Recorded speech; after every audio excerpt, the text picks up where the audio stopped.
Are you ready, Les?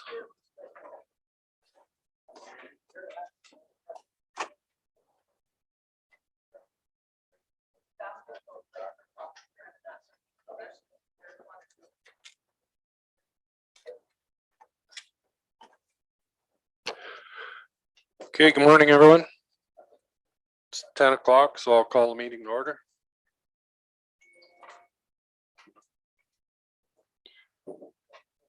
The agenda, any additions or deletions? Yes. I would like to know, how come I never got my picture? That's not for the agenda, so you can ask that at a later time, Shane. But just to let you know, the camera broke when it came to you. So.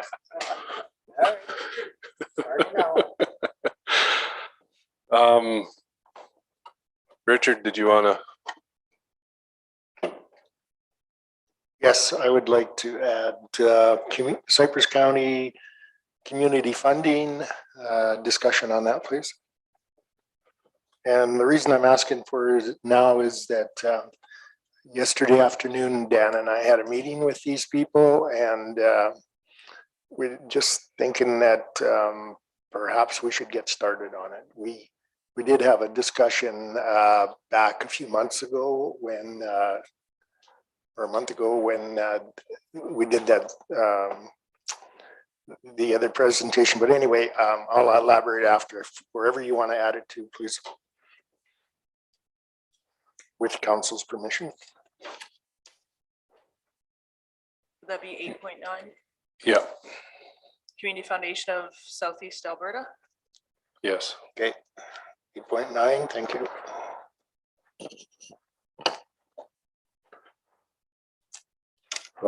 And again, I was with Richard yesterday when this came up. That's why it's last second.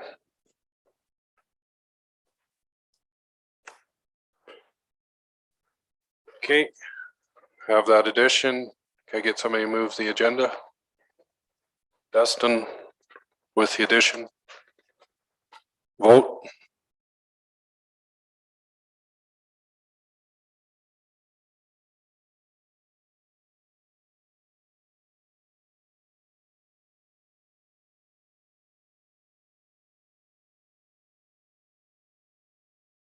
It's carried.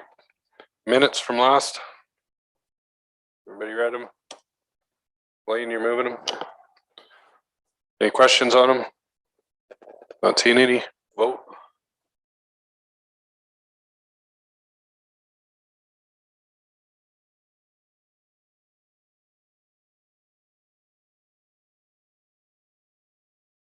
That's carried. 5.1, Tarlin. Thank you, Mr. Chairman. Bylaw 2021-27, Councillor Code of Conduct, amend Schedule A. Background, as outlined in the MGA, council must have a councillor code of conduct in place. The purpose of the bylaw is to establish standards for ethical conduct of members relating to their roles and obligations as representatives of the municipality, and a procedure for investigation and enforcement of those standards. The bylaw was updated in April of 2020. However, since the municipal election, Schedule A requires an amending to reflect the new council. The recommended motion that council approves 1, 2, and 3 readings of bylaw 2021-27, Councillor Code of Conduct, Schedule A as presented. Thank you, Tarlin. Robin, moving first. Vote.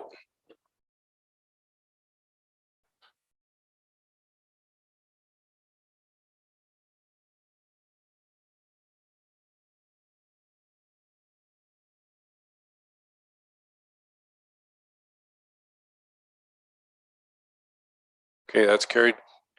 Michelle's moving second. Any questions?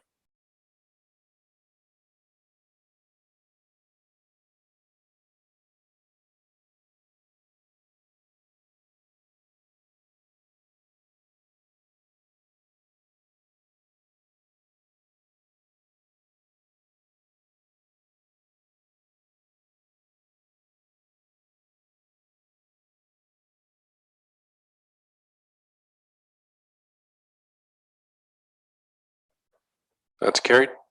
Can I get a motion to have third? Sure. Shane? Vote.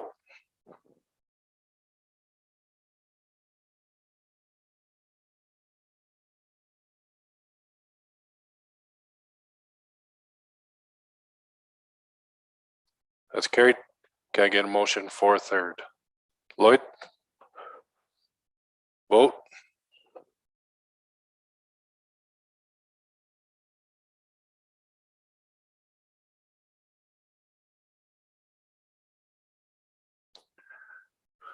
Okay, that's carried.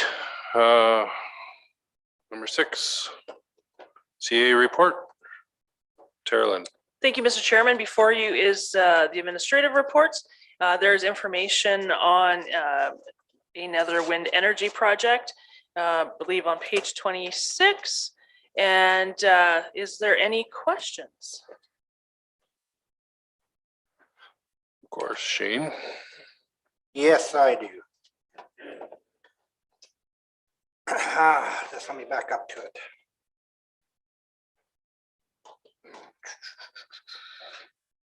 Under emergency services.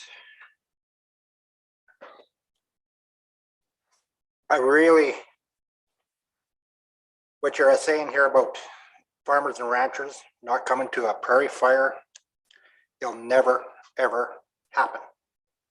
They're gonna show up. A lot of guys have got specialty trucks set up with sprayers and that on it. They got fire equipment.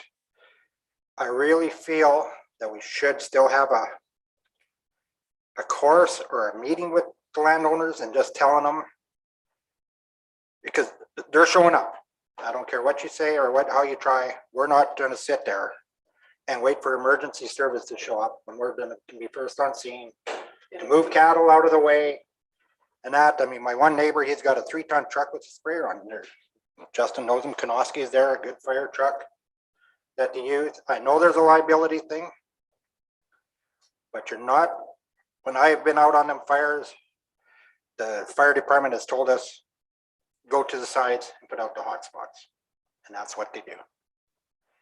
A lot of people know, and that's why we're at the course. We tell the ranchers and that, the fire departments, they're trained, they'll look after the front of it. You guys decide, keep it from coming around at us again, flaring up.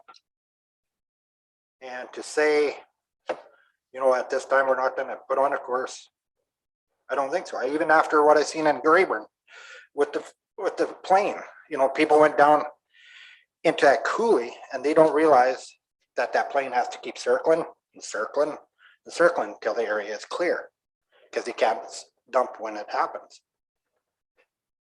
And I know where we're getting at. I mean, I really think there's not a rancher around, if their truck broke down, would come to the county and say, I was out fighting my grass fire, my truck broke, you owe me a new truck. You know, they know they're coming to help. They're coming to help their neighbors. It might be their own land. And I still coming. They're coming. So I think the education is better than to sit back and say, no, we're not going to have no course. We're not going to there. We're just going to do it. You guys stay at home. So that's my opinion. We need a course. And to, you know, to bring these farmers and ranchers up to date. Because I got a specialty wagon with a pump on it. I even got stickers on it called the fire wagon. Pull it down the road to the, because even in our area, we're all on a quick text message thing. If there's a fire at Range Road, so and so, and it goes out to everybody right away. And then we know, and we all respond. We can if we're at home. Michelle? Yeah, as someone who grew up in the rural area, you're taught from a very young age that if there's a fire, you just go. There's, you know, and then stay out of the firefighter's way. So I don't know. I think this course is valuable. I understand where it's coming from the liability, but is there some way we could put on the course that wouldn't connect it to the county? You know, because like you're not going to keep people away from it, especially a farmer or a rancher. They're just, it's not going to happen. They're going to go no matter what. Because we're, like I said, we're taught from a very young age that that's what you do. And if you don't go, well, then you're shunned by the community.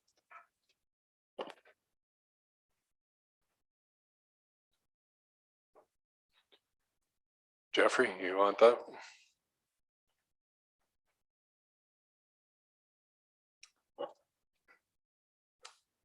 I appreciate, yeah, I guess we all appreciate the fact that historically, you know, landowners have gone to the aid of their neighbors to provide whatever assistance they can until other resources or more professional organized resources arrive. So that's, you're right, that just goes without saying. The problem is that today's day and age is a day of liability. And the moment that Cypress County Emergency Services, a fire member, provides direction or deploys any private citizen in any way, shape, or form, they now just became, under occupational health and safety, an employee of the county. So in that regard, as it states in here, then we have a duty and obligation to make sure that they're properly equipped and properly and continuously supervised throughout the deployment of whatever service they're providing. So that means having to occupy emergency services resources to make sure that they are continuously supervised, not just, hey, go over there and do that and then show up 4 hours later, because because the lawsuit would go, and how were you constantly monitoring and supervising that individual if they were to get hurt or there was some harm that was to be done either to a person or to property. And so these were the things that the legal opinion examined and looked at, right?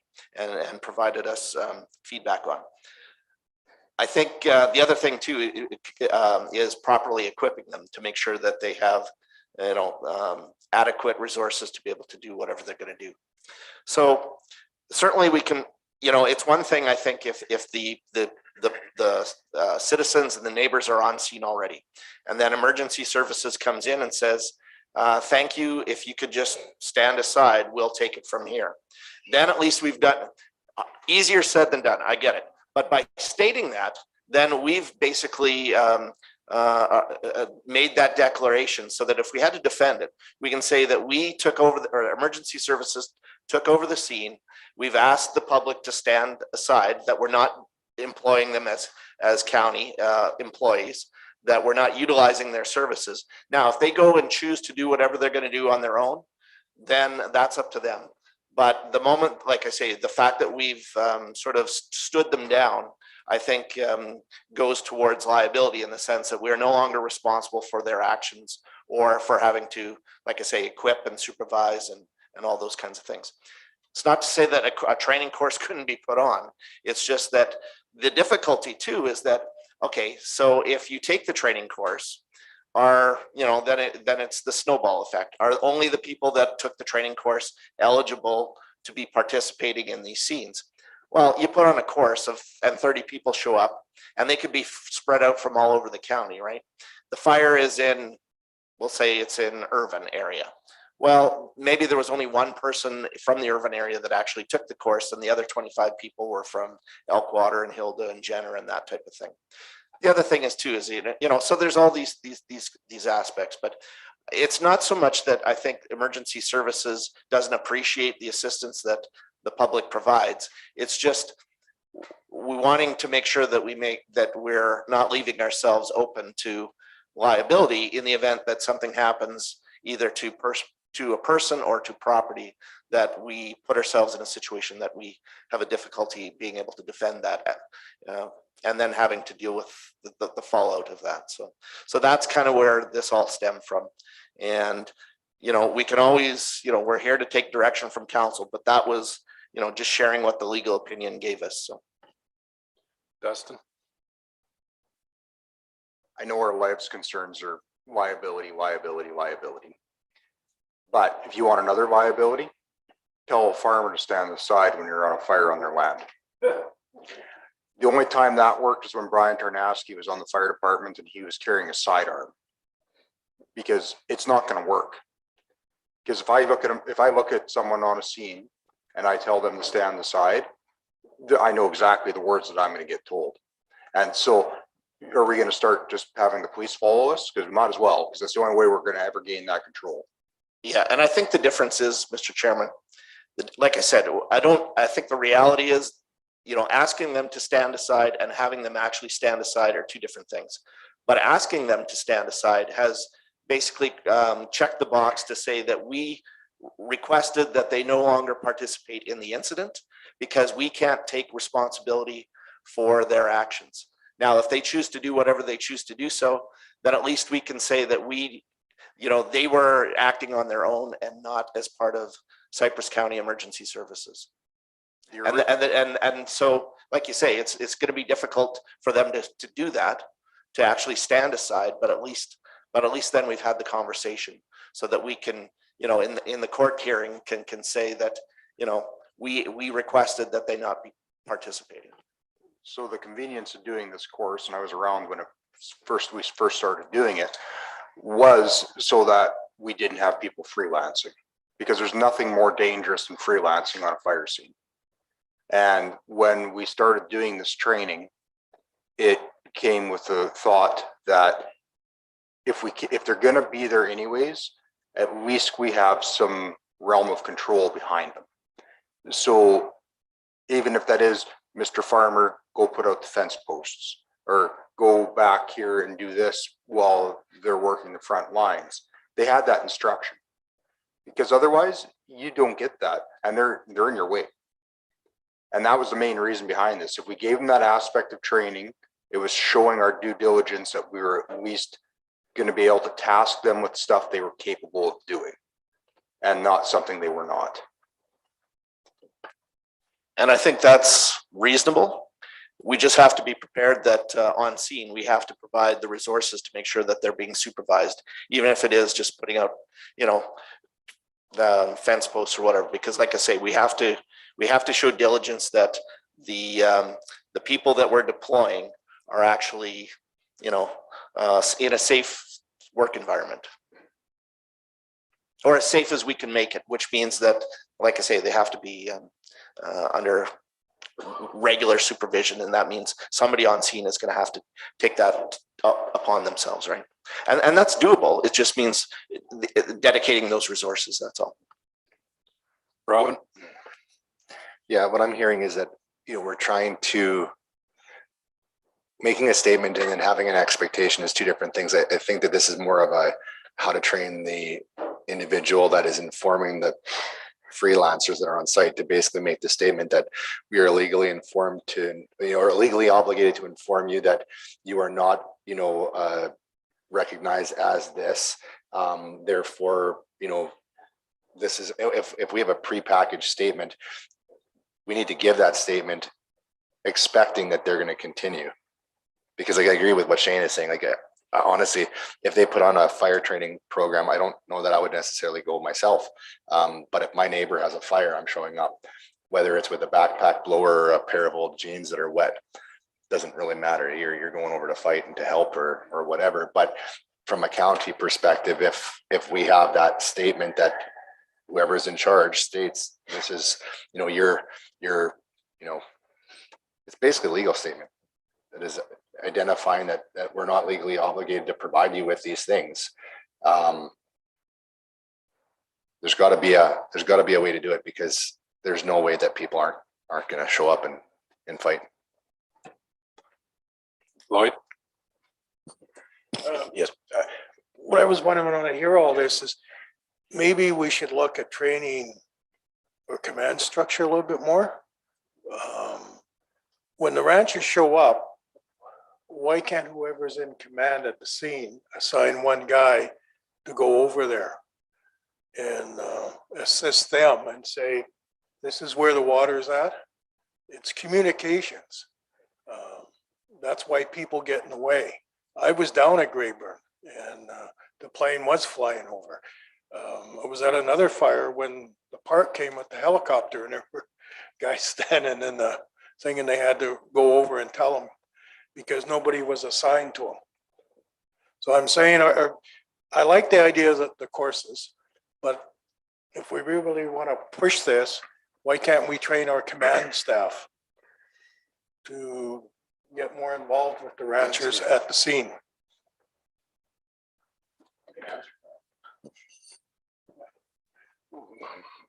Go ahead, Dustin. I think the big thing behind it, Lloyd, and I guess I'm one of the command staff, so this is a pretty easy thing for me to answer, is I don't have the ability to task people to do that. And not that I don't have the ability, I don't have the personnel. When we first arrive on a scene, I'm so limited on my personnel and my assets that I have to tie my assets up actually fighting fire. So that leaves the asset that would be doing it would be myself. And to be perfectly honest, I got way bigger fish to fry usually than going around and telling ranchers that I'm not liable for them. And I hate to break the honest to God truth to you guys, that is not going to be my first priority on a scene. Because it's just not feasible to do that. Blaine? I guess, everybody's kind of commented on what I was thinking, but I guess I just have two comments. I mean, and nowadays, like you said, with liability, I think most farmers and ranchers carry quite extensive liability to handle any issues that would come up. And the other thing I think that the problem gets to be is a lot of the farmers and ranchers feel that they're left behind after the fire's put out, because it's, as far as I know, it's their responsibility to watch it for the next day, 2, 3, 4 days after it's put out. And I think there's a little bit of confrontation between the fire services and the ranchers that way, because they feel that they're getting shoved off as it's happening, because the fire services want to put it out, but then once it's out, they leave and the rancher is stuck looking after it. So they feel they should be there at the start and the finish of it. Shane? So like Dustin said, when they arrive on site, farmers and ranchers are already there. We meet you guys there 90% of the time. And on a big fire, they're spread out. They have personnel to go around and try to catch everybody. Now, all of a sudden, by the time some of them other trucks get there, this thing's a mile wide. The fire this summer over by my place, if we told all the farmers to stay at home, we would have been fighting that fire for weeks because they would have been in the coulee. The farmers got it stopped before it went into the coulee. We got it stopped. And I mean, to say, well, you guys can't do it because of liability. They understand it's their land, it's their neighbor's land, and they're coming to fight it. I feel a chorus would help, that they know, like, they're even to go cut the fences to get the cattle out of the way, pushing cattle out of the way. Some guys just show up in their pickups and they make sure the cattle are out of the way, and to start telling them to get, not to do it. It's not going to happen. It really isn't. The farmers and ranchers are coming. I feel, of course, that a lot would show up if we advertised it and just tell them, I mean, if you're coming on and I want us to fire trucks are there, they're going to go to the front of it. And you guys look after, like Dustin said, the fence posts, the sides, make sure it doesn't come. And I've seen it out at there at Suffield and that, where the fire department's up there fighting, and all of a sudden it's starting to come around them because it's flared up and that. Now you're going to start trapping your fire department, but the ranchers and farmers are there. We've got it out. We're assisting. And a lot of them, everybody in my area, they got special trucks now. Even in the summertime, we just like I got a trailer, but 3 of my neighbors, they have a pickup truck with the tank. They went and bought a special pump at UFA, and they got it all rigged up, ready to help. Now to tell them that they can't come, I know it's a liability thing and it's all liability and everything else, but Dustin doesn't have the time to come and tell me or the guys behind that are on the wings, and this thing's really going in a windy day, this is your assignment, back off. And Okay, we hear everything here. Can we get administration to bring back some options to help us out with what has been discussed here? Yeah, Mr. Chairman, if I could, so we can certainly try to develop a course that would be, I guess, as applicable as we can, that would be in compliance or try to meet the liability aspects. So we would work with the county's lawyer and the county's insurance company. And I guess the message I'm hearing is that council is prepared to take on the liability should something go sideways, I guess that's what I'm Not hearing. all So- of us. I understand the wild, wild west and these guys are gonna show up, but I'm Yeah. not putting my business or my assets on the line for this. I'm sorry. And I think that, and I just wanted to, and I don't want to belabor the point. I think there's a difference between a citizen coming to an emergency services fire member and saying, what can I do to assist or what can I do to help? You know, and at that moment, if we choose to put them to work, like I say, they become an employee. If there's other, Councillor Vossler makes a good point, and so does Councillor Hawk, that there are citizens that are spread out over the incident. But if they're off doing their own thing, nobody from the county told them to go and, lay down water on that particular area. They've just done it on their own. So, if we were pressed on the matter, we would basically say they were off doing their own thing. We weren't engaged with them. We didn't come in contact with them. And, and so they were, taking it upon themselves. So there's I think a bit of a difference there too, right? It's when we're approached and they come to us and say, what can we do to help? This is where we have to make the decision about, what should we do and what do we need to do to protect ourselves from legal and liability situations. So like I say, we can definitely develop a course. We can bring back more information on this to give you an update as to what we're working towards. But I guess what I'm looking for is the direction from council saying that you're prepared to accept the liability should we go through with the course and should something happen on an incident or at the scene. So the first step would be for us to bring back options, and then council would determine at that time if they're willing to take that on. And what I would recommend is we don't call it a course, because when you have a course, you have a qualification. What I would recommend, it's an info session. And so then we would do that. Yeah, best practice or, yeah. So we'll look at it different ways and It's all in the wording. bring back options. Michelle? I just have a question. If you're putting on this information session and whoever shows up, couldn't you make a statement there saying that if you show up at these things, the county is not liable for you? Would that work? And that's an option for sure. We can add. Yeah, and that would be definitely part of the presentation. So.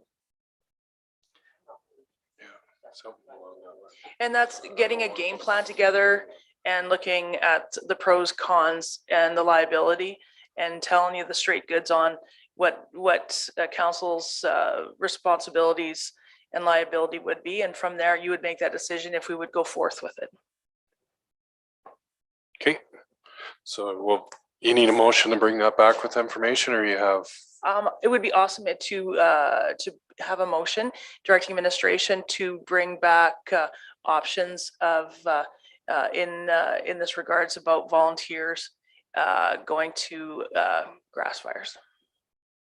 Shane, you're making that motion? I'll make that motion, Mr. Reeve. Any other comments or questions? I think they know where we're going with it. So. Vote.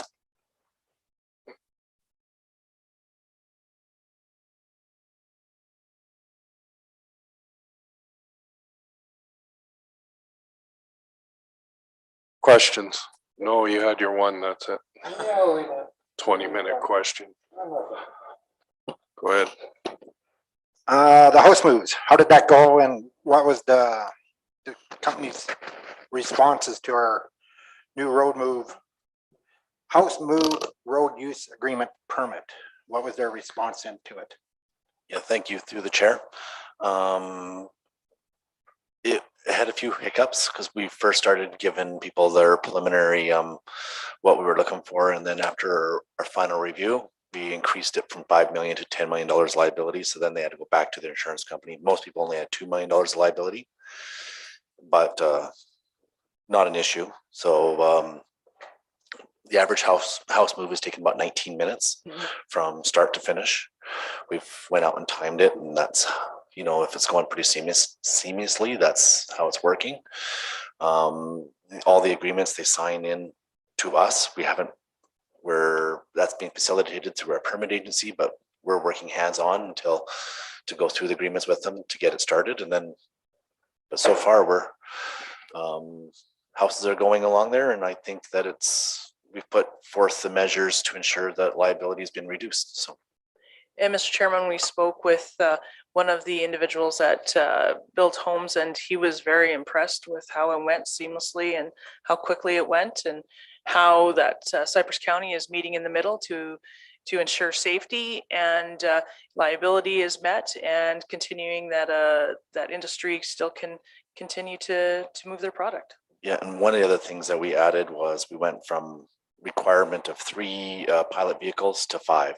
So if you follow government standards, it was only required to have 3. So now in our agreement, we require them to have additional ones. So that reduces our liability and allows them to kind of work more seamlessly and stop intersections up ahead. So I think it's working well so far. Knock on wood. No, that's good to hear. Okay, does anybody else have any questions? I'm not done. That's why I said anybody else. Oh. But do you have another one? Yep. All right, this is the last one. Is the crosswalk and everything, I haven't drove lately here on the Eagle Butte. Is that all into play now and finished? No, they just paved the one side.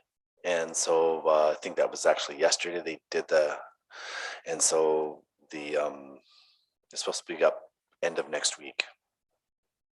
And that's gonna be solar lit and the push buttons, so it's gonna be.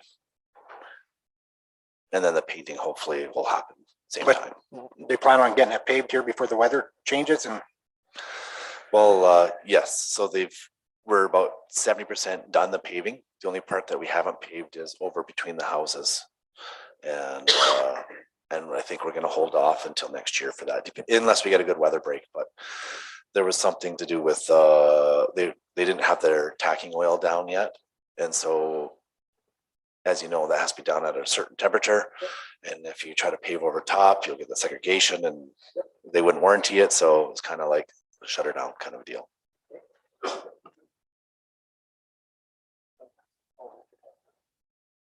Finally, somebody else. I just, Kim, when they do that painting over there in Dunmore, Desert Bloom will also get done. Yeah, that's the intention, is that they're doing 2 crosswalks, 3, actually 3, because we're gonna be doing over by Girlings to differentiate from the pathway to their driveway instead of putting the bollards up. So we're gonna do that with paint too. So those 3 things are gonna happen. And I think we have a window next week where we have 3 days where it's gonna 8 degrees, not gonna have a good low, but we'll have an 8-degree high. So that was the intention. Anybody else?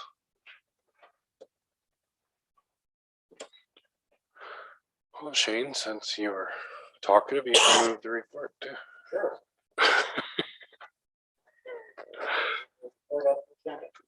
Okay, CEO report, and not seeing any other questions, vote.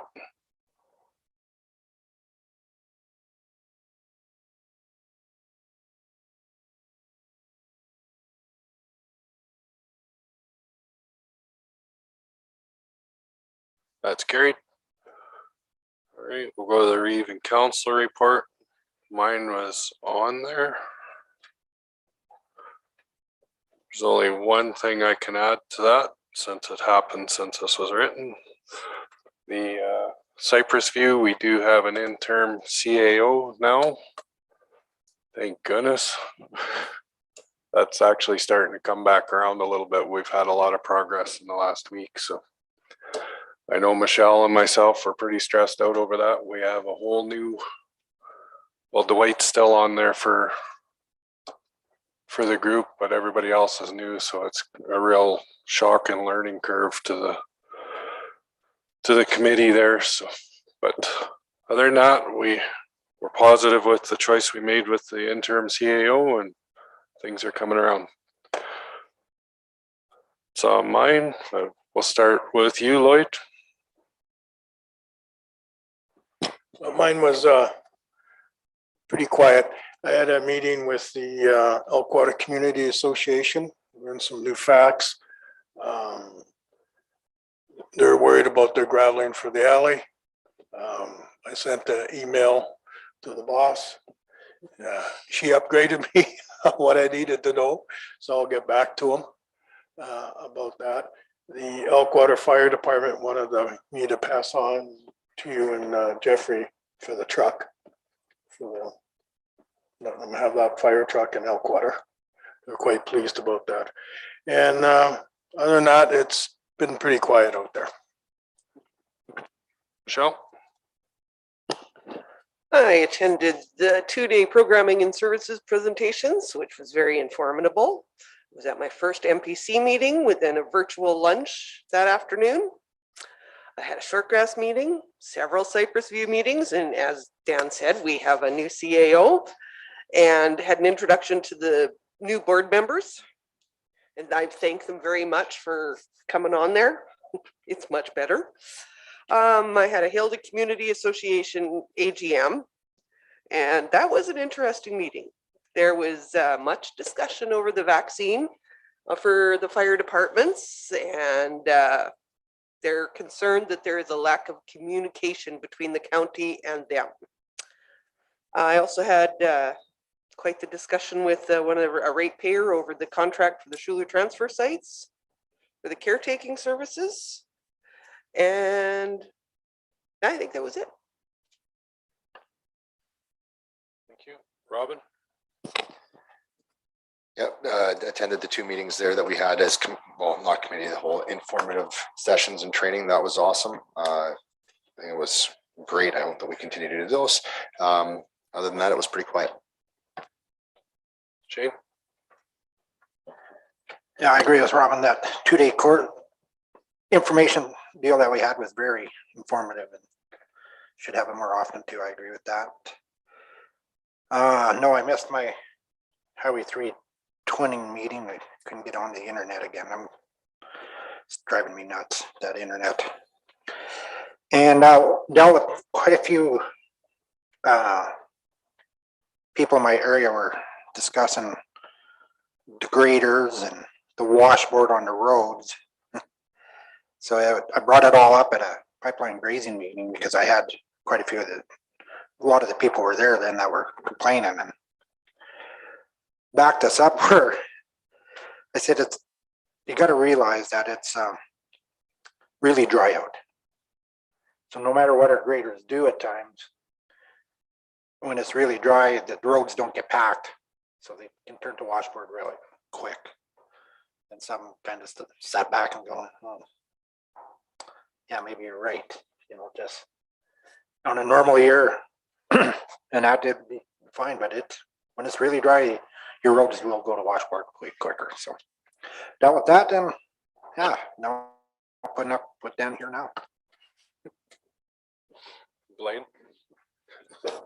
Yeah, also pretty quiet in my area. I also attended the programs and services presentations. It was very informative as a new council member. On the 3rd and 4th, also took part in the Chamber of Commerce luncheon. That also was very important and informative, and it was interesting to see the views on some of the people that were making their comments.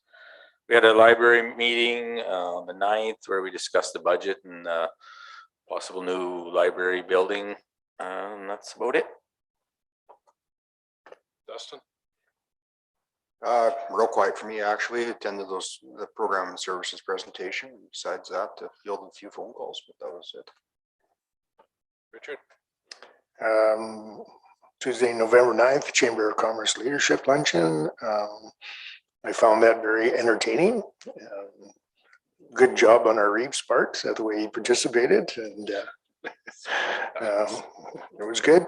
That evening with Blaine, we had a Cypress Library Board meeting and discussed numerous things. Yesterday afternoon at 4 o'clock, Dan and I met with some people from the community to discuss community funding discussion. Had a few phone calls just from ratepayers over different things. One of the things that I didn't get an email sent yesterday was that we're still having a bit of trouble on the 122 where the M30 was put down. And if I could get somebody to look at that and maybe come up with, is there a plan B, hopefully, because they're still really struggling right there and I'm quite concerned. And other than that, no, things are good. Thank you, Richard.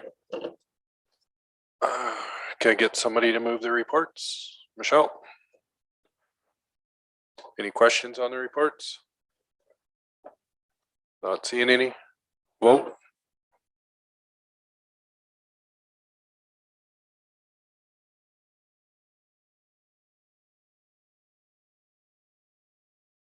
Okay, that's carried. 8.1, Terlin. Thank you, Mr. Chairman. Before you, Highway 3 Twinning Development Association membership.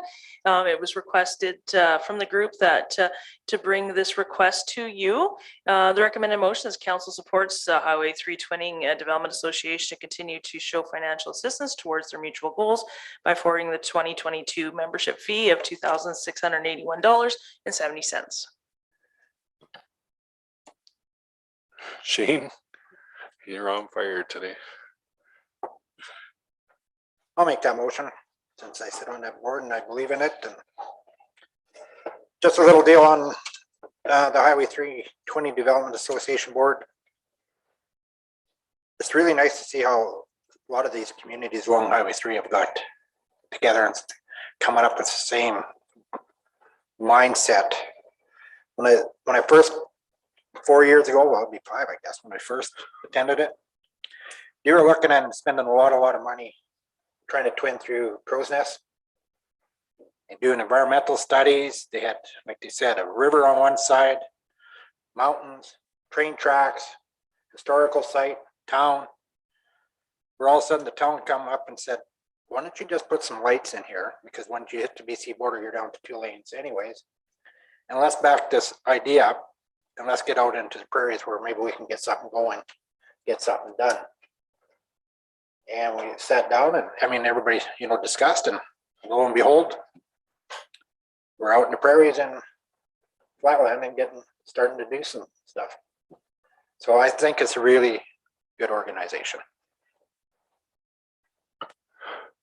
Thank you. Any other comments on it? Not seeing any. I'll ask for the vote.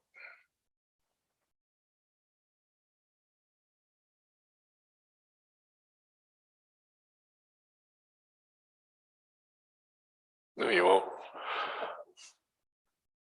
Okay, that's carried. 8.2, Terlin.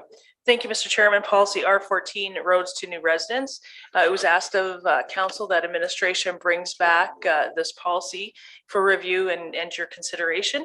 There is substantial background to the request for a decision. And the recommended motion is that council direct administration accordingly. Thank you. Shane?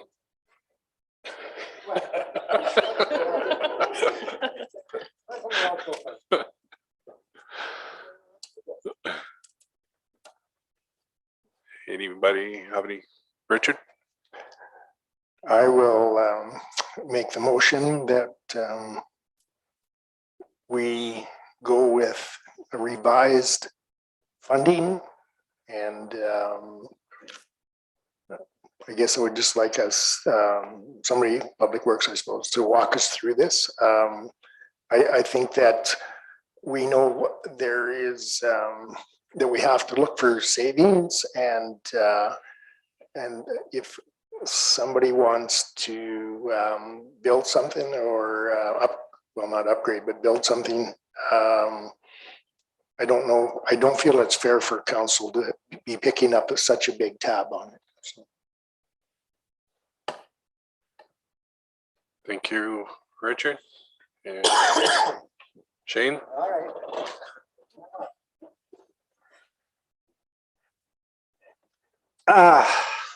I know where part of this is going. But the other part we gotta remember is that we wanna try to keep the family farms going. We'd like to keep the younger generation into agricultural business. I know of two people in my area just to the west of me, they part of their ranching company, but the young families built, 4 or 5 miles away from the main house, started their own place, but they're still part of the ranch. And yes, the county, fixed up the road allowance, and the owner paid 25%. The county pays 75%, and the owner paid the 25%. So it's, where do we draw the line, where we're trying to keep these young families out, out in the country, keep the family farm going, but yet we're at times, I feel too, that we're the acreage guys and that are taking advantage of this, where they're just buying a little 6-acre piece in a corner somewhere, setting up a house, and then went to full road, where they're not agriculture, they're not, taxation wise a taxed farmer, let's say. So I mean, there's a line there. I mean, how do you balance it? We'll let Jeffrey. Jeffrey? Yeah, not to argue Councillor Hawk's point, but just to provide clarification to council, that if a landowner was to apply for a land use reclassification and subdivision to subdivide out a smaller country residential acreage parcel, first and foremost, I think our municipal development plan still encourages those types of developers to develop adjacent to established roads, so that we're not having to create new infrastructure and be a burden on the county taxpayer and subsidize that. However, alternatively, if the parcel of land is on an undeveloped portion of road allowance, then as a condition of subdivision approval, the landowner could be required to have to upgrade the road and build the road at his own expense. So I just want to clarify that if it's for acreage purposes and where a new acreage is being created, that there is the ability as a subdivision approval condition to require the developer to have to build the road fully at his own expense. So. I agree with what you're saying there. That's how it works, but I think some of the things that we've noticed and what's happening is people take a quarter of land, build their house in the back corner, which is furthest away, and they get the subsidy for the road. And then after that's built, then they subdivide it out because they don't, and we're not helping agriculture. All we're doing is helping that one person with the development. That's correct. There is that as a, that could happen down the road or after the fact, that is, that which doesn't address it. I was just wanting to clarify that if the upfront intention is to create a subdivision, there are means to make the developer have to pay. But you're right, after the fact, they build the house, there's a divorce, now you've got to, or whatever the case is, you've got to, separate properties, and that's for settlements and those types of things. And now you're right, you're taking advantage of what the policy, I guess, was put in place for. Some of it's even financial, that was their whole plan in the beginning, to sell off the rest of the quarter, and that 6 or 8 acres is paid for out of in some cases. Robin, you had to.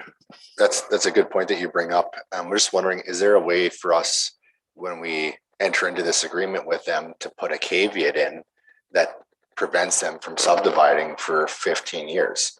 There's no way, or we don't do it? Because like if not even that it prevents them. I like your idea, but a If caveat it's- that they got to pay that 75% back. if they sell it, yeah, then they pay it back or something like that. Like, to me, that's just an agreement that needs to be in place that either prevents them from subdividing, or they at least pay it back at that point.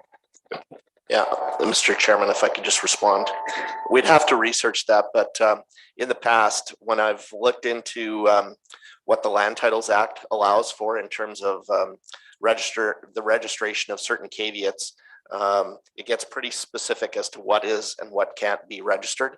And so, like I say, we'd have to bring back further information on that type of caveat. I question whether that would be eligible or not, but just so you're aware. Michelle? Could something like that be put into like a road use agreement? No.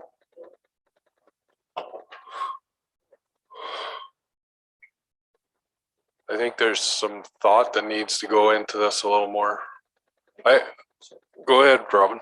I was just gonna say, like, you know, I think about endeavor to assist is something that mandates within a certain time frame that if something happens, we can impose a requirement on somebody. So somehow there's gotta be a way that we can craft something that allows us to impose Yeah, within a rule set. if I could, Mr. Chairman, that's kind of where my mind was thinking too, is that maybe, you know, you'd have to put some thought into it, but maybe there is a new policy or an endeavor to assist amendment to the endeavor to assist policy where the county is eligible to receive money back for its upfront expenditures. And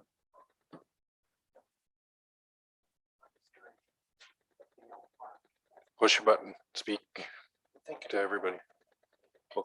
I said I like that because I don't want to get away from trying not to encourage young farmers and ranchers from wanting to take over the family farm, starting their own place, living out there.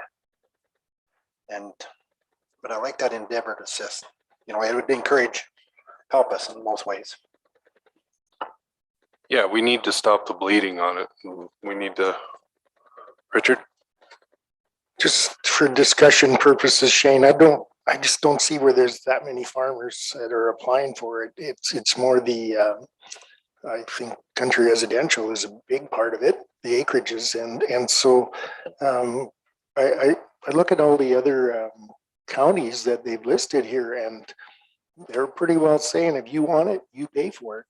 And I think we need to look at that. I mean, one of our jobs is to be responsible for the money we're spending. And this has been a big give on our part for a lot of years. And I think it's time that we revisited and said,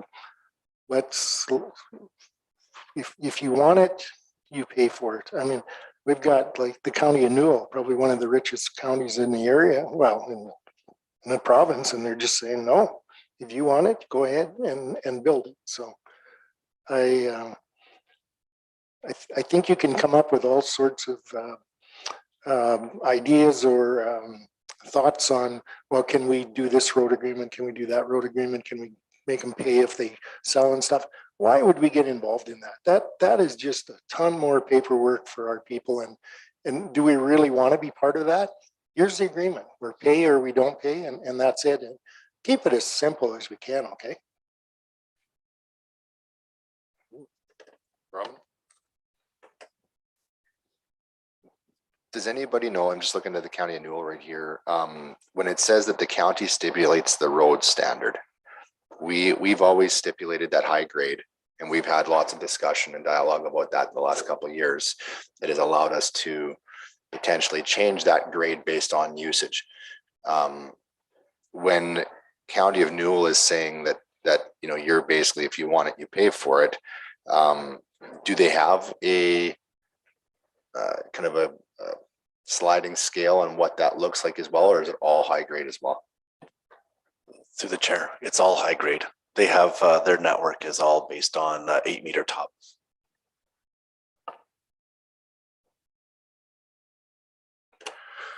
And just through the chair. And obviously there is some things that we can do to the policy. One of the things that that I didn't put in here, I just wanted to engage in the conversation because this is all very good, is one of the things that since I've been here, there hasn't been a single person that's applied for this that hasn't applied for undeveloped road allowance a year in advance. So that just brings down the cost. So they apply for the undeveloped road allowance, they'll get the trail upgraded a little bit, then they'll apply for this. And that's 100% of the time. So I haven't came across ones that didn't do one than the other to bring down those costs.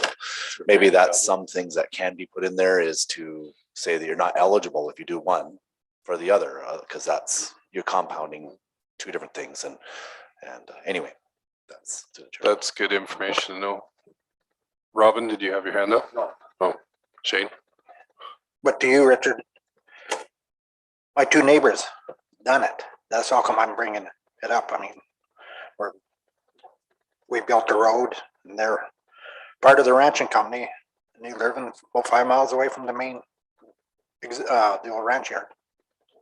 So I mean, that, why I'm saying it is because I've seen it right next door. Richard? And I understand that, Shane. It's just that, you know, I'll go back with my, one of my discussions with Darcy when his daughter and son-in-law moved out to the farm. They moved on to a site that already had a high-grade road going past it. And that just prevented the county from having to spend a bunch of money and also them. But the other thing was that we didn't have another 4 or 5 miles of road to maintain, which is a cost here that we're not looking at either, right? So I think that if somebody wants to build, fine, but take a real hard look at it as to down the road, the maintenance that the county's going to be required to do, and how far, like, do you have, why are you choosing that location? Should you be looking at it a little bit more as a cost thing? And if we're paying for the road, it just makes it, if that landowner is going to pay for the road, that's just going to make them look at it a lot harder. Robin?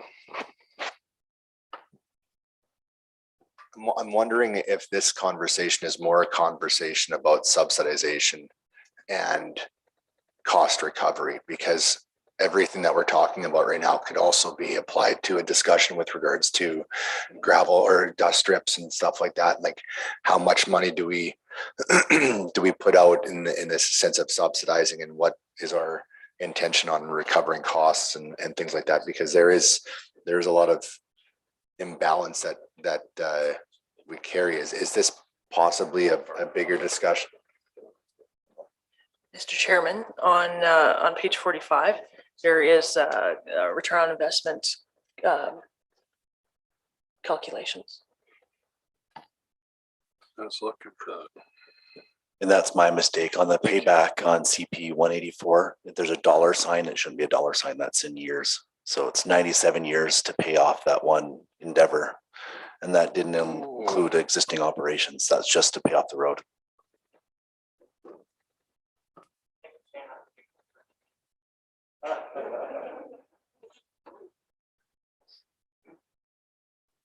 $97 to pay it off, but that doesn't include the maintenance over the next 97 years. Like, you're never going to get the money back out of it. Oof.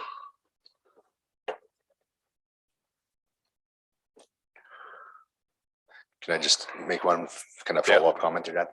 I think that this is a much bigger conversation that probably is going to take up some good time in our strategic plan conversation too, because, you know, like Dan just said, that doesn't even count the maintenance on it. And I think that there's going to be a lot of conversation that needs to happen on other issues that fit within this, where we can kind of come up with a policy on how we look at subsidizing. And I'm not saying that subsidies are bad, but if we're talking about the long-term financial health, then I think that we do need to have those real conversations and kind of come up with some rhyme and rhythm for it, and not just specific to this per se. Hopefully we can do something that's overarching. And we can include the undeveloped road allowance, because this particular one, they got $25,000 in the undeveloped road allowance project prior to this application. So yeah, I know. I personally received calls from people who were quite upset that they didn't get $130,000 for their undeveloped road allowance, and you know, they pay $1,300 a year in tax, and we're quite upset that you know, that they didn't, you know, qualify for it because they were tax paying residents too. So, you know, it's we need to be able to tackle this in a way that makes sense, because some of the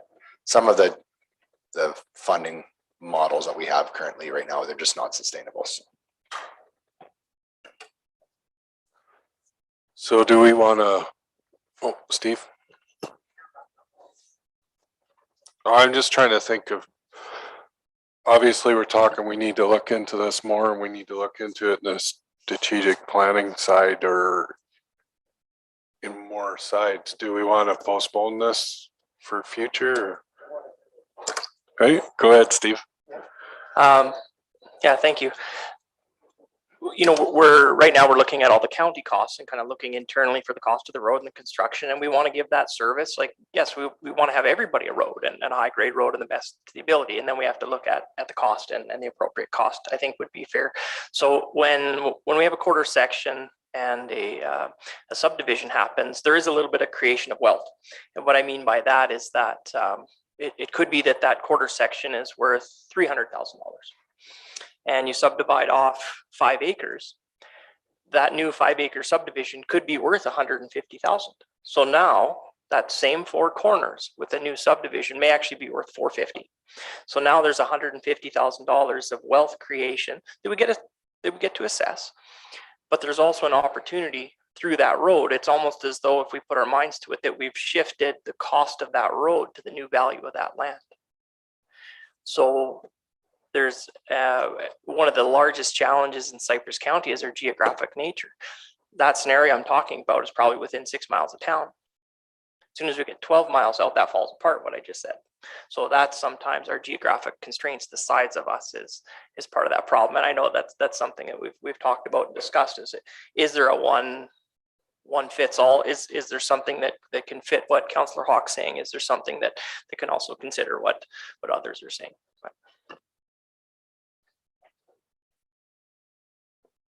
What's up?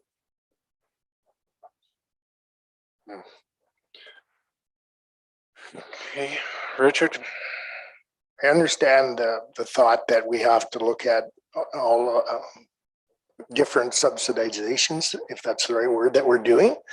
But I also feel you can't lump them all together because there'll be different percentages for each one of them. I mean, the next one that's coming up probably in the near future will be oiling, because we know how bad a beating we're taking on that. We're subsidizing that to the tune of like 600,000 or 700,000 a year, and have been for years. And how many people have benefited, et cetera, et cetera. So I think we have to keep it. We have to keep them each individual, and we can see that we're the leader in subsidization here for our roads. We have to start somewhere and some time. So there's an opportunity, and all we would be doing is coming up with something that would be in line with our neighbors. So yes, I can. My motion was I'd actually like us to do something, but if council wants administration to come back with a little bit more information, I'm okay with that. Well, I think we've had a lot of discussion on it. Do we want to bring back more information, or do we want to, Terrell, any ideas? Or give direction on to bring back a policy that reflects a greater return on investment. So there's some parameters, or wait till the strategic planning session where there'll be great discussion on further discussion on this great discussion that's occurring. It's multifaceted. Administration can bring back more information on looking at alternatives, but perhaps the best venue would be at a strategic planning session, having an hour discussion on this. Yeah, it'd be more than an hour. So I'm being optimistic. if we postpone this for now, but still put a moratorium on this so that we can wait until a strategic planning is over on what we're going to do. I believe the policy says may, not must, correct? So you may amend and modify. So when requests come in, you may approve or may not. Okay. So all these requests have to come through us. It just The policy doesn't say, it's just because it's there, they write it and Because it doesn't They're say done. must, it says may. So you may, not shall. It says in there, it depends on our financial situation or something like that too, that if council deems that we don't have the funding in place, we don't have to apply any money to it. And it becomes out of operating. That's why it comes back to council for every application. So usually it's you have to drop something to do it. To do it, yeah. Shane.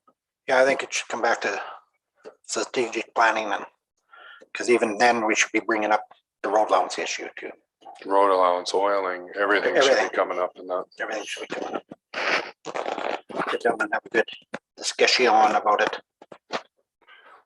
You good with postponing that then, Richard? So you're gonna move to postpone then? Yes, move to postpone it. For 2 months, 3 months? Do we need a time? Not really. Okay. Till strategic planning. Till strategic planning? Okay, I'm good with that. Mr. Chairman, I have a list of things that have been discussed that we might need a week, guys. I started an hour. Oh, Lord, it's gonna be, so I have a list of things and it's on there. And that's excellent. It needs to be done. This stuff's been brought back and forth so many times. It's time to take care of it. And one recommendation is that you have a policy that is black and white, and that the policy currently is very gray, and having musts and shalls instead of mays. Yeah. Because mays makes it very ambiguous, and what developers want and what people want is yes or no. Yeah. And so that spurs on, when you have a yes and a no, that spurs actually development, because people don't want to take a chance with the unknown. And so I would highly recommend that it is black and white. But that would be for the hour discussion. That's strategic. Yep. Okay, I have a motion on the floor to postpone till strategic planning. Any other questions? That's after in January. Vote.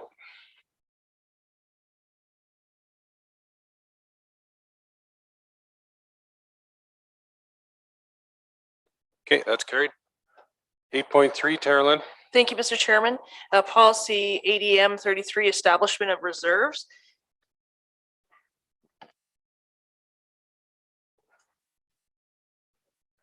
Sorry, I should have told you. I'm sorry. So ADM 33 is establishment of reserves. The recommended motion is that council approve ADM 33 establishment of reserves as presented. The background is that land reserve has been updated to be called land and community development. This will allow reserves to be utilized for a broader scope projects, simply more than land acquisitions, and then establishment of a new reserve called gravel and aggregate fund. This will be able to, if council wishes to purchase land for future aggregate, to purchase land for stockpile sites. It's having funds to look into the future to have a viable, sustainable, because gravel is our life, and to have gravel reserves and options for generations to come. And so currently when something happens, it's not, if we wanted to buy something, we would take it out of another reserve. And those reserves are already dedicated for a purpose. So what this will allow is council the ability to plan predictable graveling for the next 30, 40 years. Makes sense. Robin? Okay, I'll move the recommended motion on that. The question that I have for you, Tara Lynn, is, and correct me if maybe I'm overthinking this right now, but having the land reserve and then the community development in the same fund, could that potentially become convoluted? Most municipalities that I've worked with from a development standpoint will have like a land bank, and then they'll have kind of the development side separated out from that. It's not like we have a huge land bank, but we do have some land that we own, right? That could potentially be used down the road. So I'm just wondering if do they need to be together that way, or am I, like I said, I might be overthinking this too. So No, Mr. Chairman, would it be okay to go and close for just a quick minute? Yep. And it's not, just to explain something? Yeah, yeah, I mean, yeah, Yeah, I was ready to push your mic. sorry. Okay, Shane's moving to go in closed. You're not coming out, so.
Okay, we're out of in camera. So I have a motion on the floor for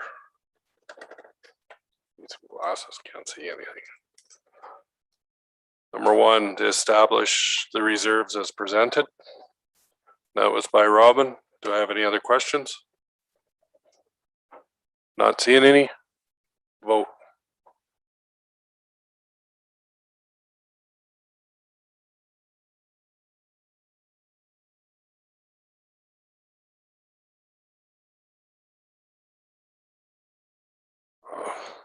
I'm just gonna take a 5-minute break and then we'll be back.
peel and stick down or something.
Okay, we're on the 8.4, Tara Lynn. Yeah. Oh, yeah. Robin? Okay, thanks. Yeah, so following that last one there with regards to the reserves, I'd like to make a motion and I guess staff, if you want to give me direction here, but what I'd like to see is us to also create a reserve for land acquisition. One of the things that we didn't talk about that is important and this question is going to be over to Kim as well. At times you're going to be looking at acquiring land and holding on to that land until we develop it, correct? And we don't want to be using money that is going to be used for operations. And so if I believe that the intent here is to set up the reserves before the budget so that you're able to actually allocate or present a suggestion for what to allocate towards that reserve, right? And so I'm going to make the motion that we also create a land acquisition reserve that is strategic and it covers off, I think, what I think is important for us to do as well. And then staff can direct at budgeting time on how much they would like to allocate to that. But it creates a clean divide.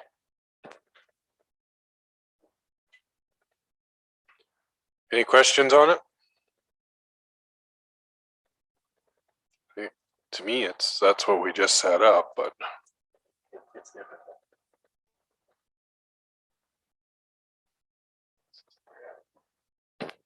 Richard?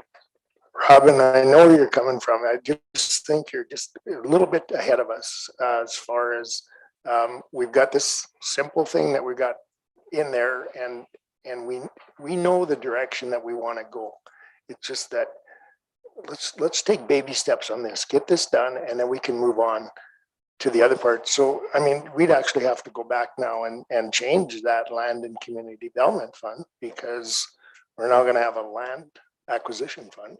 So No, can we just wait a little bit on this? No, honestly, I believe that this is important because if you have you've got the aggregate fund and you've got the community development fund, both of those are going to be used for developing and actually and operating costs. But if all of a sudden we identify a quarter section of land that has a lot of gravel that we think would be a great asset for us to have, but we're not going to develop it for years, we're going to be then going and taking capital from a fund, tie it up for years. You've run a business, you understand that cash flow is everything. So now you're going to use your operating cash flow to buy a capital asset that you're going to sit on for a long time. So if we identify, and I'm not This doesn't change anything that we just voted on to approve. I actually made the motion to approve it. I'm saying let's have one that is identified as strategic acquisitions. We could put $500,000 a year into it if that's all that we want to do. But if we all of a sudden Kim identifies a quarter section and says, hey, you know what, we can get this for this much, I think this would be great, but we may not actually use it for the next 4 years. That's what that could be there for. It gives us something that we can depend on. And then as we also run into a risk right now of inflation, we're able to take dollars that and purchase capital assets that if inflation goes up, we're hedging our bet. So it's safe in multiple areas. It doesn't affect anything that we just approved. And this doesn't complicate it. This is simple. Okay, I have a motion on the floor. Any other questions? Vote.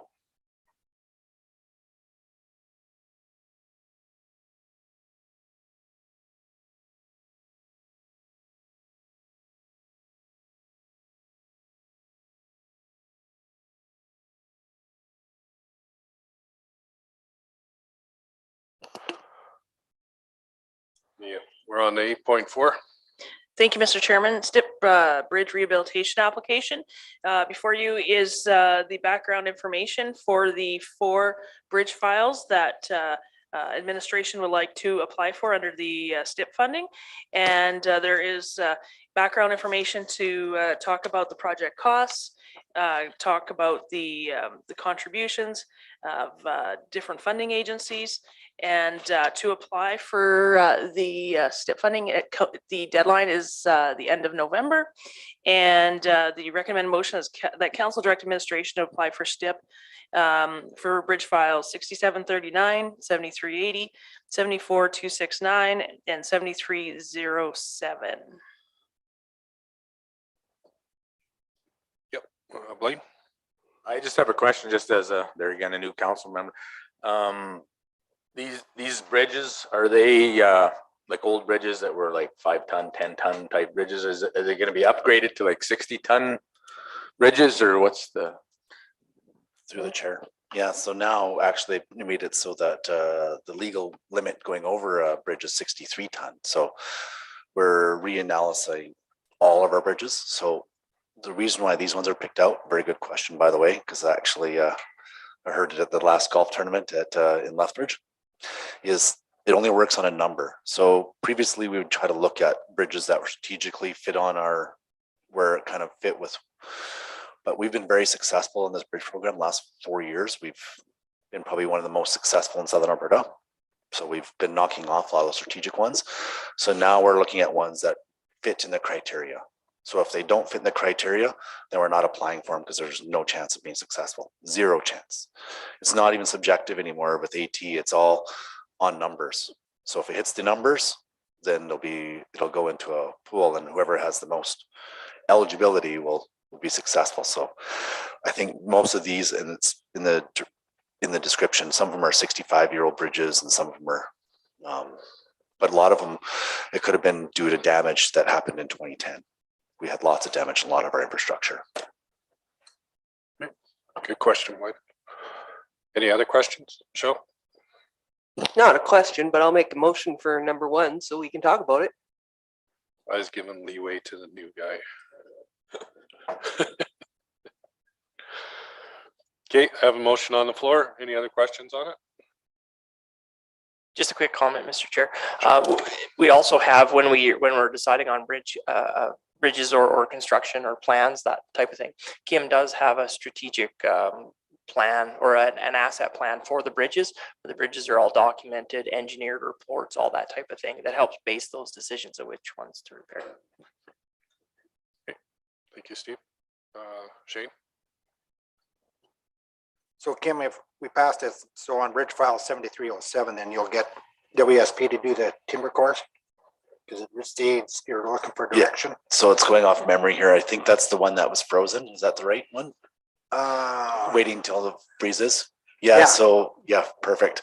So that won't make us ineligible for if they wait past the deadline because of the timber core wasn't done, I think, in 2018, and it still hits above that 36. I think it's at 47, but I know it's deteriorated because I can see the cracking from the road. So they're actually they got a boat coming next week and they're gonna do it from the creek, but in a boat and hip waders, so, because that's what has to happen, so. No, Good that's, question. no, just to get it done because we gotta start getting these replaced. Okay, any other questions? Richard? I thought it was quite interesting how that it was slipped in there, how important it is to send staff to golf tournaments as a training exercise, as a learning exercise. It was very well done. Even if they go to a loaded team, eh? Yeah. Leave the one that signs a paycheck out to suffer. What's up with that? Did end up getting your team reimbursed. So that was Oh, part of, right, yeah. And I think our team won the most door prizes out of it, so that was okay. Okay. Any other questions? Not seeing any, I'll call for the vote.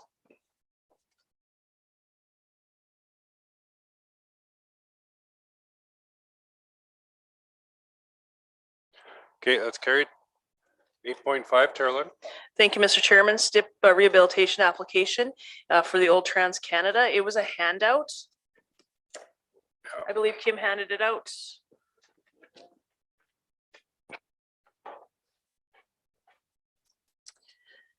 So, Mr. Chairman, there is an estimate, background, and drawings for the application. The recommended motion is council direct administration to apply for the Resource Road Program under STIP for the Old Trans Can project cost 3.021,400 from Highway from 524 to Range Road 65. That is the recommended motion. I would sure like to see this done once and for all. Shane. I'll make that motion.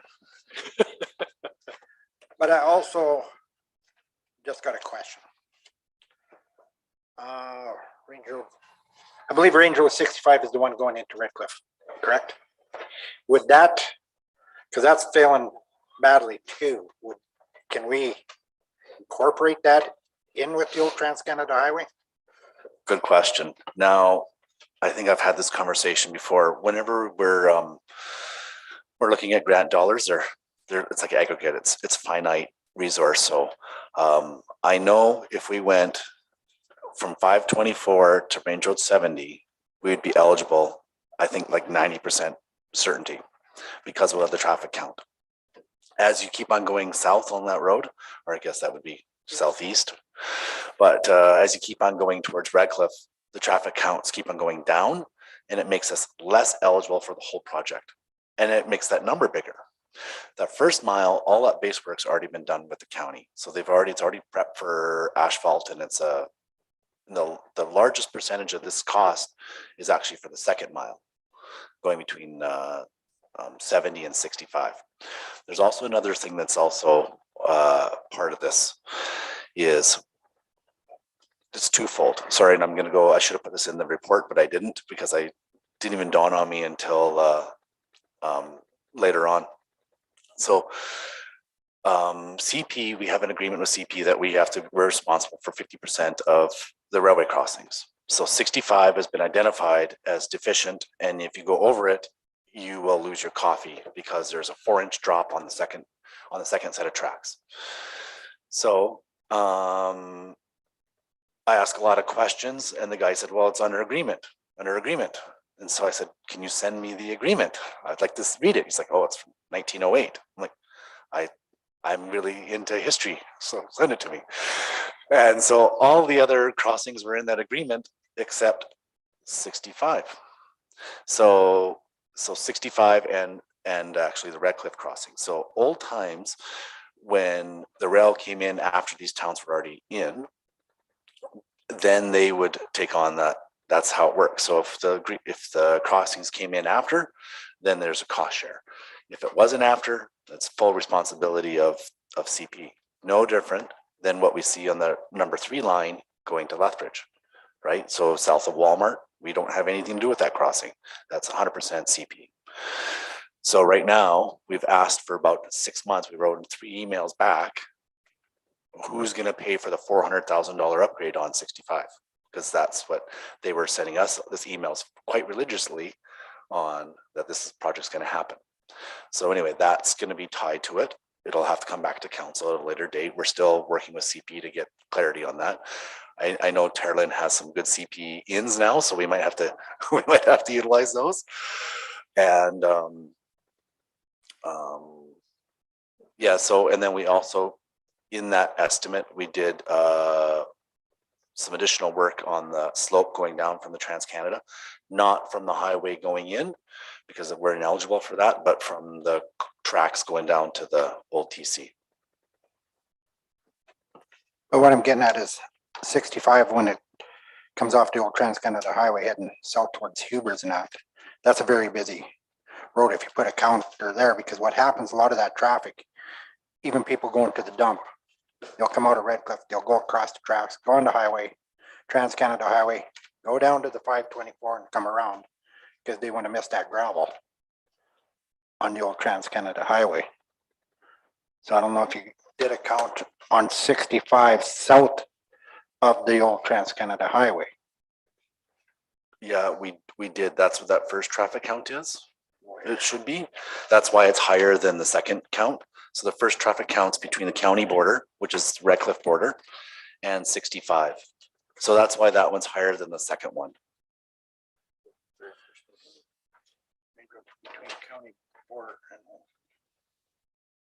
And the other reason why, and that's on me, and we can still adjust that in the grant application, is why we didn't include that second portion in here, is it would just put us in that threshold of being, you know, you're asking for max funding. So whenever you do that, that just Usually don't get it. our main focus was that 2,800 vehicles a day, and your wife letting you come home, because I think that's what you said last time. Well, it's the whole stretch, because I mean, if we just do the stretch from 70 to 524, that's just in front of them businesses. It's still, everybody, there's a lot of traffic that continues on past, you know, but that would use the road more if it was paved. But right now they're going out onto the highway, driving down to Trans-Canada Highway and then coming into Red Cliff. This way they just stay on that back road. So I think it should be all done. And that still can happen. This was just my recommendation to increase that possibility. I'm a big grant funding. I actually keep them and I put them on my wall. So it's one of those things. Richard? Shane, if I remember correctly, there was some history back a few years ago that that road should be the town of Red Cliffs, and they refused it to take it over. So I look at the idea that let's do the Trans-Canada Highway, and then this one should be joint funded, because it is actually their road, but they didn't take it. So anything that's on the west side of a hamlet, correct me if I'm wrong, belongs to the hamlet, but they conveniently said no. So if we're going to do something, let's ask our neighbors to work with us. Absolutely. But still, collaboration, and it should be all put together. Do the collaboration now, so when you put it up for tender, it's all in there. Not that we're trying to come back at a later date to piece it in and have to pay a higher Yeah, but cost. 2 different tenders. Do they want that? You Two want that different part of the tenders will kill application? you. Did you want that included part of this STIP application? So, because we can. Well, no, because you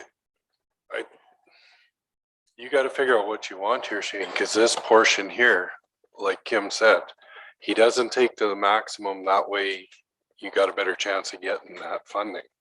If we go up and do the whole thing, there's a good chance it'll get turned down. So do you want to do this year, and then in another year we can apply for the other and work on it? No, Or you get nothing and then nothing's done? if you're doing from Range Road 70 to the 524, Why don't we just put up one set of lights here? In Dunmore and do the others, the north-south ones at a later date? Well, there's no funding for that. But I mean, You're going for stiff funding. You guys realize what we're saying there. I know you're going for step funding, but we're gonna look silly when you're only doing part of the road. And the other part is still gravel. It's a gravel road. You got me mixed up here because I thought we are doing 65 west, but you were asking to add on 65 to the town border, like to go in to the south. To the south there. Yeah, which I was should be just- a separate contract. Because when I asked about it, it was told it was our road, that's why. Jeffrey might be able to answer a little bit. I'm sorry to put you on the spot, Jeffrey, but 'Cause that one, that happened when the. Annexation. Annexation. So, the annexation agreements that was part of it, that we would still retain that, correct? So we got that crossing there too that we talked about shutting down, right? Yeah, I can't remember the exact details, so that we'd have to research that, but yeah, it did occur as part of that annexation. Well, you can make the motion to put it all in. If we don't get it, we don't get it. You've got a guy that's got grant funding experience telling you, put it in like this and you got a better chance of getting the funding. Or you can do what you want to do and we don't get the funding. And we can work with the town of Red Cliff, like make the application as presented and then talk to them about collaboration about that, even though it's ours. It's a different situation than regularly, so perhaps they would be a partner with us on that. Having the highest numbers possible is our best chance of, because it's competitive. It's very competitive, this grant, very, very competitive. So we want to put our best foot forward. Okay, just go from 65 to 524. Leave that south part out then. I honestly do That's the think motion that would made. give us the best chance of being successful. I'm good with that. Who made the motion? I did. Did you? Yep. Great. You taking a long time with your motions today.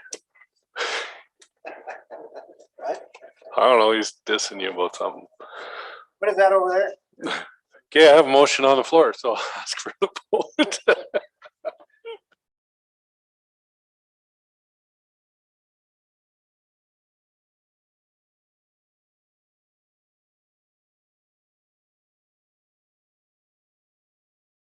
I think that's carried. I think Counselor Hawk brings it on himself, I think. 8.6. Oh, hold on, it's lunchtime. Well, let's do 8.6 and then we'll go for stuff for lunch. Thank you, Mr. Chairman. Before you is a request to place two stop signs in the hamlet of Irvin. In speaking with Councillor Brost, the citizens of Irvin have asked for council's consideration on this. And also to that, the speed sign will be placed there as well. The fancy digital one, and also to, it was discussed perhaps putting bumps. That's kind of the last resort, like speed bumps, because for maintenance and such. So the recommendation and the ask of administration and the citizens of Irvin would council would direct administration to install a stop sign at the corner of Wilhelm and South Railway and the corner of Francis Street and Pacific. Okay, go ahead. Go. I'll make that motion to have those stop signs put up. I think that will help curb the speeding that is going on and satisfy the residents. Any other comments? Richard? I want to vote yes on this, but I want to make sure that you have your wife's blessing on this. And actually more so my daughters, because those are two of the ones that do more of the speeding. So I told them this is what's going to happen.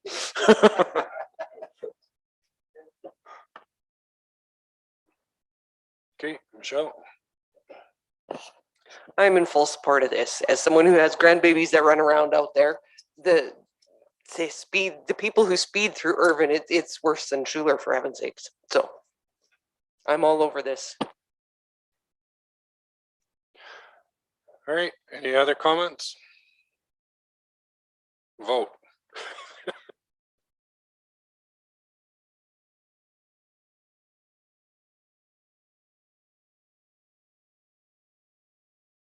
That's carried. Take a half an hour break.